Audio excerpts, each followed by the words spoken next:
All right, the Reds, it's talking Reds. Gareth Roberts, Craig Hannon back in the seat. We handed over the reins yesterday to Neil and John. They had a chat about Christmas shopping. We're going to talk about Liverpool today. Controversial, I know. It was almost like the parents. It was like the parents going away and you left the kids to it, wasn't it? It's just wild. But, you know, some of you still watch, so that's good, isn't it? So if it feels like, you know, you're getting into it now and you're enjoying us doing this, if you are, let us know. We'll keep on doing it. If you absolutely hate it, we're still going to keep on doing it anyway. Okay, so first thing I wanted to talk about, a lot of fuss and fury about some notes from a fans forum that was held at the club about the ticket pricing strategy, which sounds incredibly boring, but is incredibly important because, you know, we're all paying money to go and watch the Reds. We've all got an opinion about it. We all, you know, we've got different opinions as well about what should be done and who should be prioritised and all that sort of thing. It's an absolute can of worms. But, you know, the club has started this process. Fans have been sat down with the senior figures at the club. So some minutes came out around that meeting, and there's a bit of that in particular that has caused some concern. Basically, I'll just read it out. It says, the Pricing Forum members made it clear to the club management at the meeting that their aim was to see a real reduction in ticket prices, allied with a gentle bias in favour of young local supporters. James McKenna, the Supporters Trust Spirit of Shankly delegate, asked if the club would be willing to accept a reduction in revenue in order to facilitate a reduction in ticket prices. Billy Hogan, you know, top brass of the club and that, responded that such a scenario was not on the table, adding, at some point, there has to be more revenue from ticketing, however that comes. The price of everything in football is going up, so we have to look at all areas of revenue to continue to compete. But in the case of ticketing, the goal is to work together with this group collaboratively to find ways to address the issue, and any increase does not necessarily need to come from general admission tickets. That bit in particular, as I say, has caused a fuss because it feels like, you know, they're putting it on the table. We have to make more money from tickets somehow. And that obviously makes it incredibly difficult then to reduce ticket prices, to introduce more cheaper options, because a lot of people feel that, you know, some of the prices at Anfield are too high. A lot of people feel that kids are being priced out. And while there are some schemes like the £9 tickets and things like that, it's a small number, you know, and there are a lot of the tickets are highly priced. So, I mean, what did you make of it, Craig? You've seen the fuss breaking out on Twitter last night about it, some really extreme reaction. I think one of the first things to say is this is obviously only the first meeting. Yeah, that's it. And it's the start of the process, isn't it? Yeah, it's a positive, first of all, that they've you know, that they've begun to think like this, and they've begun to, you know, speak with fans on a regular basis and invite fans in to speak to them, because that makes it a two-way thing. It makes it a conversation rather than the club just doing what they've maybe done in the past, and this is them learning from their mistakes, I feel. A couple of things that were said in it that kind of had me a little bit worried. Peter Moore saying the squad at Liverpool is our product. That felt a bit wrong. Yeah. I'm not into that. You know, they're the football team, and calling them the product feels like calling fans the consumers, and we're not consumers, we are fans. And it's getting a bit close to sort of Hicks and Gillette talking about Weetabix and things like that. It's not, you know, we don't like, fans don't want to hear a football club being referred to as a product. We're a sporting institution. We're something we're all proud of. It's a representative of Liverpool. It's not a product, mate. Come on. He spoke as well, Billy Hogan spoke as well about costs going up in football, but, you know, revenue streams are also increasing, and income's increasing as well. So look, we don't know the ins and outs of Liverpool's budget for the new year, and they've said that they'll take this process into account whenever they're budgeting for tickets, which again is a positive. But another thing he said there, we want to compete, and in the case of this forum, I think that that means looking at ways that we can collaboratively drive revenue. There has to be more revenue from ticketing, however that comes. Now that worries me. He does say shortly after it that it doesn't have to come from general admission tickets. So I'm a season ticket holder then. So does it mean it's going to come from me? Well, you know, it's not clear, is it? I mean, look, it is only the start of the process, and there will always be lots and lots of opinions about this. But I mean, one of my opinions about this is that over the years, it feels to me like some of the identity of Liverpool, what I would call the identity of the club, has been stripped away in the favour of commercialism. And so, you know, there's more and more adverts around the ground. You've had really bizarre slogans slapped all over the stadium, like, you know, what was it? We come not to play. What did that ever mean? You know, you got a weird mascot kicking around at the side of the pitch now, which a lot of people don't like, me included. And look, I might sound like I'm just moaning here and having a go at the club, but you know, all these different sponsors and branded things, and you know, more and more things appearing on the shirt. You know, there's the thing on the arm of the shirt now and all this. I'll accept all of that if it means that the fans aren't actually ripped off, that the ticket prices are perceived and are fair. And the minute that it feels you're turning the screw a little bit on the fans, that's when it starts to worry me. There are ways and means of making money from places, whether it's businesses and you know, big business companies who have the money for you. You know, they get something back in return. I just feel like, you know, increasing the tickets by, say they increase them by £10 for more revenue. Well, what does that make them over a year? What impact does that actually have? When you think of how much is coming in from TV and from partnerships that they have, you know, what does that £10 per person actually mean over the course of a year? And you know, there is that argument whereby, you know, we want to compete with Manchester City and we want to compete with United, and increasing revenue means that, you know, that we're on our way to doing that, but that just doesn't run with me. Doing it through supporters doesn't feel right to me, and I feel like Liverpool, you know, Liverpool could be a club that takes that first step and does something positive in regards to you know, lowering ticket prices and are at the forefront of it, rather than, you know, what they've done in the past where they've just gone and increased it and then they've had to sort of go back into their box whenever supporters stood up to them. And I think, yeah, you don't want protests at the ground again, do you? You don't want it to go down that road, and that's last resort. There is an appetite, it feels to me, you know, from being in the city and going the match and everything else, that there is an appetite for, as Craig says, for Liverpool to lead on this. You know, if Liverpool started, I don't know, you know, going down the road of reciprocal agreements around the away fans, and you know, I know it's £30 now for away fans, but it could go down further and Liverpool could make that step. I don't know, there's lots of options for them. But just that statement from Billy Hogan just seems to be like a line in the stand before you've even started saying, well, look, we need to make money, lads, so this is where we are. Whereas, you know, I think the concern for a lot of people who go the match, and a lot of people who've gone the match for a long, long time, is that we need to consider the legacy here of Liverpool. You know, there needs to be young lads and young girls in this city engaged with the club, being able to go the game, and being the next generation of supporters who love this club to bits, who carry their identity into a new age, who support the club, who make the flags and banners, who make the Kop what the Kop is.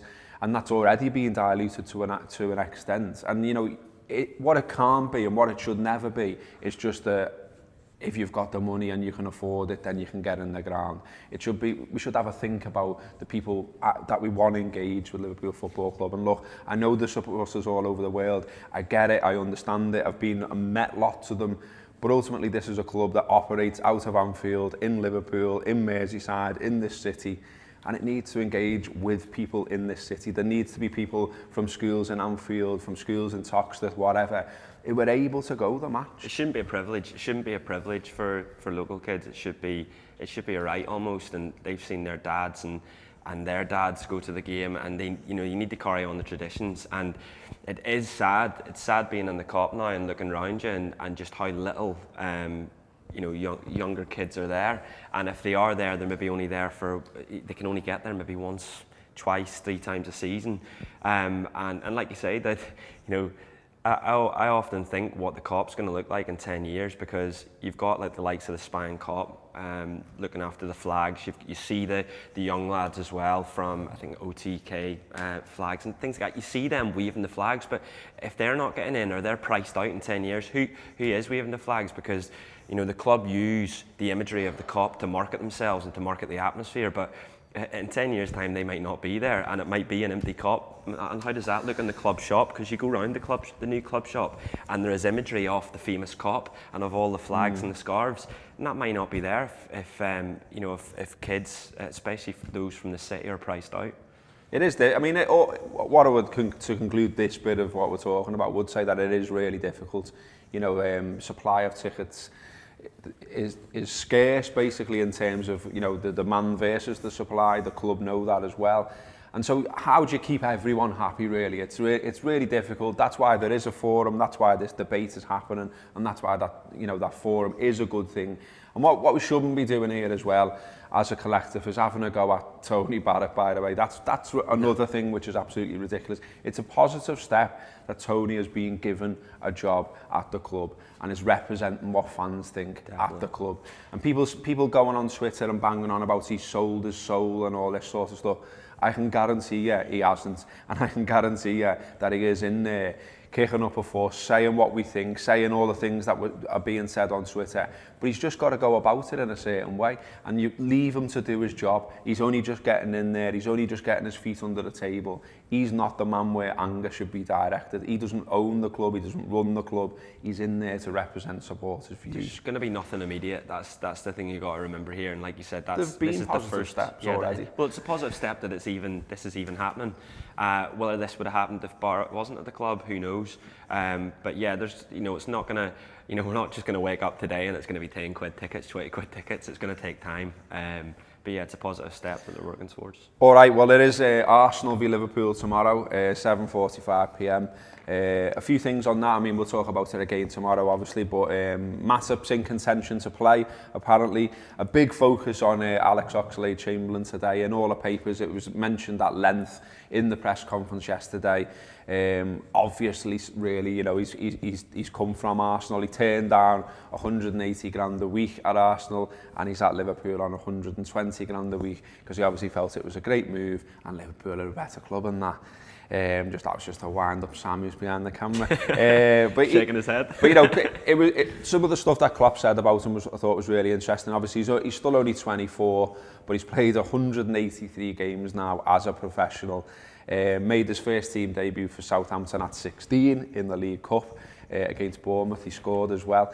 But yeah, Klopp was interested in him in that, saying, you know, he believes that he can improve in goal-scoring situations. I mean, at Arsenal, this has been brought up a lot, but he never managed more than 6 in a season, and his record upon departure read as a goal every 10 games. I mean, obviously, one of the things you would say about that is that at Arsenal, he's played at full-back in a variety of different positions, and he was never the man, or he was never one of the men, if you like. There was always star players who were bigger than him, better than him, and he was just sort of a bit of a bit part player, really. Whereas at Liverpool, I think what Klopp's saying yesterday is that he can be one of the men at Liverpool. He can score goals, he can create goals, and he's got it in his locker to be able to do that. Yeah, I think we even saw that at the weekend. The brilliant tackle on Jordan Ibe, and he almost, I think he hits the post. Man of the match performance of the weekend. I think we're all quite excited about Oxlade-Chamberlain now. I think Klopp, even the way Klopp's talking about him, Klopp wouldn't be saying those things if you know, he's seeing it day in, day out on the training pitch, not just what we're seeing in the ground, and that's a positive. I think he said something along the lines of, at his age, only Messi was playing, or only Messi was doing it week in, week out. And I think he was saying about Messi was that, you know, Messi at 24 then had everything. Yeah. You know, he couldn't improve on everything because he was brilliant at everything. He said, but that's like obviously the highest bar in the world. And what he's saying is most 24-year-olds have still got 10, 12 years of their career where they can improve and get better. And so, you know, maybe stop holding his goal record against them and see how he gets on at Liverpool. Yeah, that's what I was about to say, was it's easy to forget that he is only 24 because it seems as if he's been around. Well, he has. Like you say, he makes his debut at 16 years old.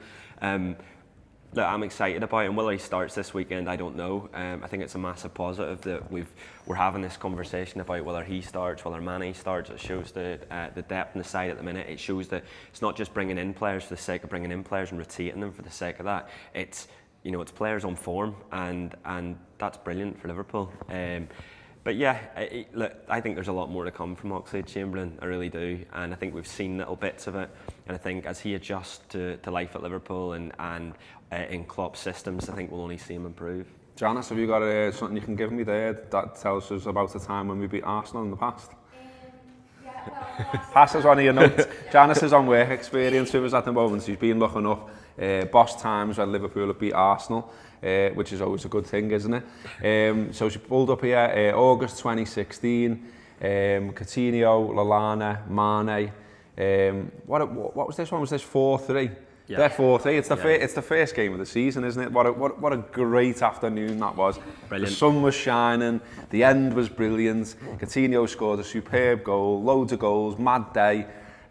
Klopp went mad on the sidelines, didn't he, as well, hugging people and stuff. Mane, that was Mane's goal. My God, what a goal. Set the tone for the next 6 months of that season, didn't it, really? And got us all excited and buzzing about the new season. That was the one where, like, I was literally going, oh my God, we signed the next John Barnes here. Like, how good's this fella? I think just went outside and banged and pinged it, didn't he? And he was announced just himself in a way that, like, maybe Mo Salah's announced himself this season. We've got not a bad record at the Emirates, I don't think. Well, it was crap before then, wasn't it, for like a long time? I think another one Janice pulled out there was when Dirk equalises, and there's the one obviously where Kenny tells Wenger to piss off. Bang up for that. But we'll talk more about, boss times we've had against Arsenal in the past, maybe on tomorrow's video, because next we're going to talk about today's papers. Get the papers. We've got the papers, and then we're going to talk about the papers. The papers are full of this kind of thing, which is fantastic. Fever pitch, joy for Bristol City as they stun United. The magic of the cup. The Mirror, Corey Gory, Man United. Lol. Right, so where do you stand on this one? To start off with that, last night, Lucas, our mate Lucas Leiva, yeah. Lucas Leiva, yeah.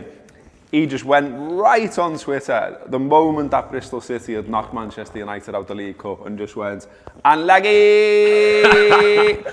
And I'm absolutely banging to that. Yeah. It was brilliant. It was just like, I was sitting there, I was a bit bored, that popped up and I was like, yes lad, yes. He always liked a bit of needle, didn't he? Yeah. And I love how he's left and he's still dishing it out. Brilliant. And like, this is part of footy. Like, part of footy is take the piss out of your rivals, have a laugh when they mess it up.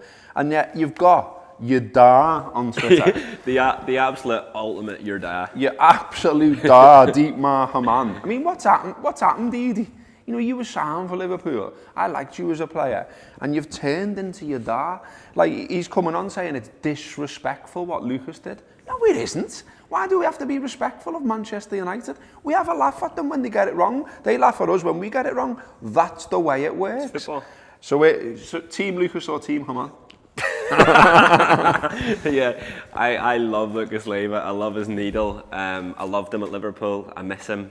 I love him. I love how he DMs Walshy, social media Sean. Anytime we put up an Instagram story about like Lucas, he's straight on it saying "Get in, lad!" last night and everything. And he did loads of the little, the arm emojis. No, I'm certainly with Lucas Leiva. I don't know what happened. Didi Hamann, I read his book, quite liked him, loved him as a player. And he just seems to have loads of time in his hands and doesn't really know what to do with it. So just sits on Twitter like a crank. And yeah, it doesn't seem as if he's having a very nice time. Yeah, lighten up, Didi, lad. Okay, what else? Swansea have sacked the manager, Paul Clement. So what? But for us, we're playing them. We're playing them on Boxing Day as the so what. And what we don't want, I mean, he's third favourite at the moment. Pulis is third favourite to be manager of Swansea. Imagine they get him in charge, they come to Anfield, they put 22 men on the edge of the box, park a bus, a car, the Kiff fellas in goal alongside the goalie. You know what I mean? You know what I'm getting at? Yeah. Like, we don't want... I mean, the other people in the running, apparently, Koeman is the favourite, then Bilic, then Pulis, then Van Gaal. That'd be funny.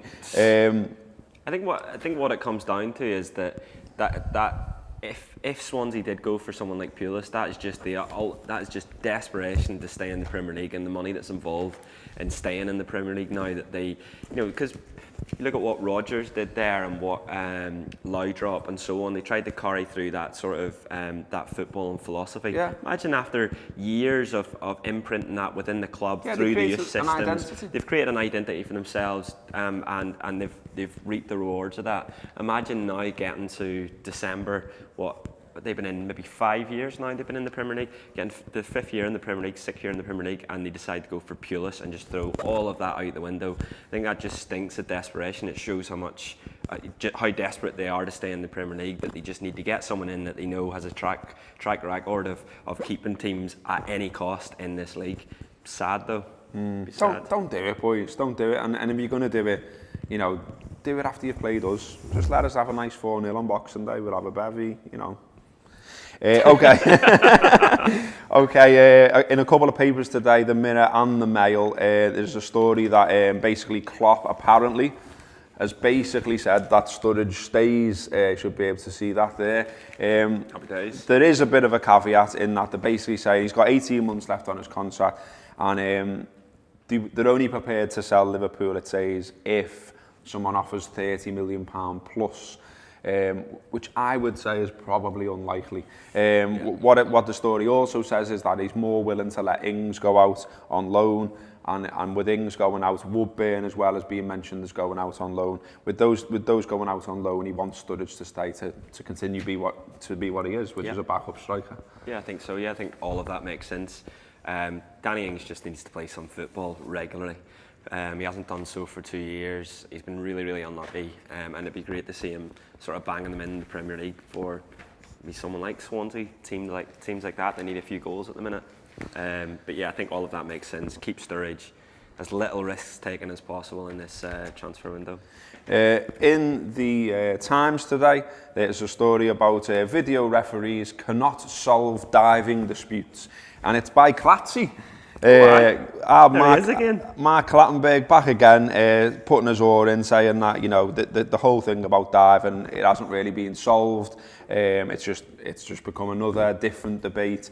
Inclined to agree with that, but what I was more interested in, to be honest, I'm just having a day of needle, is that 12 players have been booked for diving this season. That marks a 33% increase on the same stage of last season. What interests me though is that 2 of them play for Manchester United, Herrera and Valencia. One of them plays for Everton, Davis. And the other fella got banned as well, didn't he, retrospectively, the Everton player, who was it? Don't know. Don't watch them. Him as well. So what I'm saying is that, you know, Manchester United and Everton appear to be cheats, don't they? Know what I mean? Just saying. Okay, and what else did I want to talk to you about in the paper section? Nearly finished now, flying through. I'm going to have to pick that up again in a minute. Mirror. In the Mirror today. Robbo. Daily Mirror. In the Mirror. In the Mirror. It says on this day, although some of our boys seem to think it was yesterday, but never mind. On this day, apparently Liverpool manager Gerard Houllier, despite being on sick leave after heart surgery, signed Nicolas Anelka on loan from PSG. That was in 2001. I just wanted to briefly touch on that because I'm literally still gutted that we never signed them. I know, me too. And I still can't get my head around it. And I've read Tomo's book, I've read Houlier's book, I've seen them be interviewed about it over and over again. It just makes no sense. We should have just signed them. And when you think instead we signed Juve, one of the biggest blades to ever play for this football club, then, you know, I'm still bitter about it 16 years on. I need to get over it, don't I? I was 10 years old. I still remember when Anelka signed, because I remember looking it up on teletext. Remember, was it 302 you used to type in teletext, and you'd be able to go in and find who signed, and it was in the days where you maybe didn't hear about it, and then it just happened, and it's like, oh my God, we've signed Anelka, because back then it's easy to forget now. Can I just say, I'm made up about this, by the way. So there's a bit of an age gap between us two, you know, like I'm 41, you're 26. Yeah. And so like quite often in the office, he'll like to go to me, you da, about whatever. You've just done a massive yada. Like Janice is sitting here going, 302 teletext, what? Oh no. You're absolute da. I'll explain afterwards, Janice, it was